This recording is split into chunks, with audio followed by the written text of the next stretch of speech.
दोस्तों एक न्यूज़ आ रहा है जो न्यूज़ में दिखाया गया जो बोगुटो मूवी है जहाँ पे रिलीज़ हुआ था जिस घर में तो उस घर में काफ़ी सारे चीज़ें नुकसान किए हैं उनके घर के जो भाड़े हैं वो उन्हें रेंट उन्हें नहीं दिया है ये और रातों रात छुप के आ गए जब शूटिंग ख़त्म हो गया छुप के आ गए।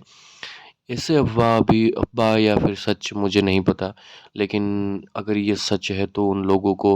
उनके साथ ऐसा नहीं करना चाहिए था। जहाँ पे फ़िल्म करोड़ों रुपया कमा रहा है,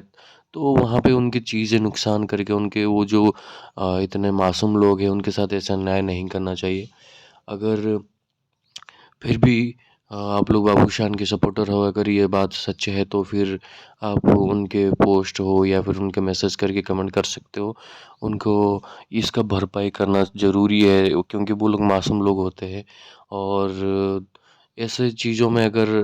होते रहे मतलब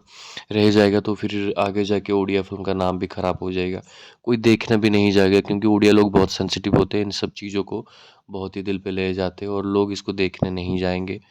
तो अगर ये सच है तो फिर ज़रूर जो है इस मूवी के साथ नहीं उन लोगों के साथ सपोर्ट करो और उन्हें न्याय मिलना ज़रूरी है।